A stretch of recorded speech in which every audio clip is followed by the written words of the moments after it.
ka-DIY, meron akong test na isang hazard switch din na ano to, ng Kia.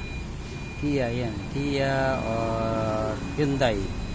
Ito po yung ano niya, model niya na 7 pin.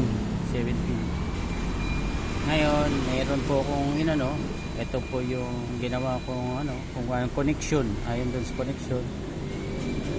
Turn switch, ito yung ground, ito yung hazard switch, tapos bulb, tapos yung B+, tapos turn switch, bulb, left and right turn switch. Ayan na po, gagawin ko po ng connection. Ikabit ko yung sa ilaw muna. Ito po sa bulb,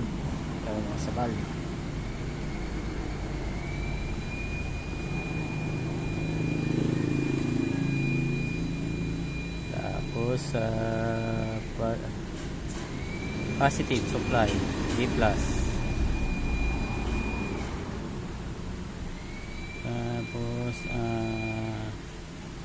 kapit ko yung sa turn switch, yung left and right signal,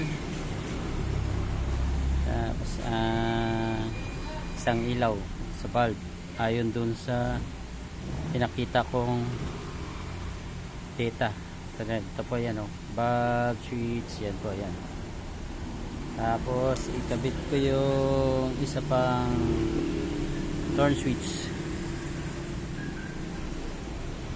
tapos yung hazard switch yan. Tapos yung negative o kaya ground wire. Po, ayun na.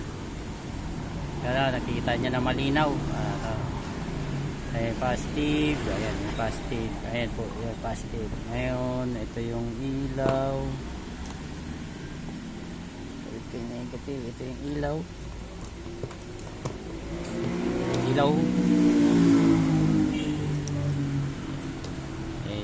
yung ilaw, yung bulb. Tapos kabit ko yung ground doon sa body ng bulb holder, yung negative. Ayan po, negative. Ngayon, yung hazard switch muna. Kakabit ko yung hazard switch wire sa negative. Ayan po, negative.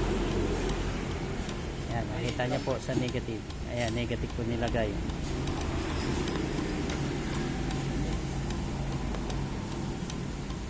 Ayan po, kita, dalawa. Umiilaw yung dalawang bulb.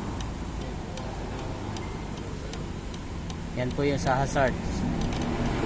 Ngayon po, ito yung naiiba. Kasi yung turn switch po ay positive ang kailangan isusupply. Ito po. Sa positive supply siya lalagay. Ito po yan.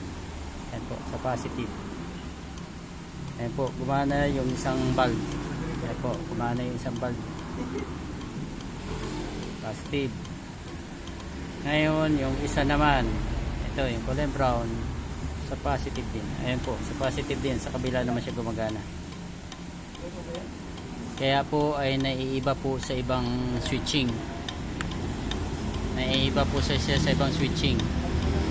Sa Brio, sa Toyota, panay negative yung sinusupply doon sa turn switch at saka sa hazard switch.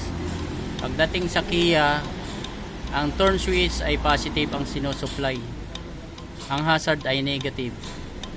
Yan lang po ang information na may ano ko sa inyo. Sana i-like nyo. Kung may tanong, tanong lang.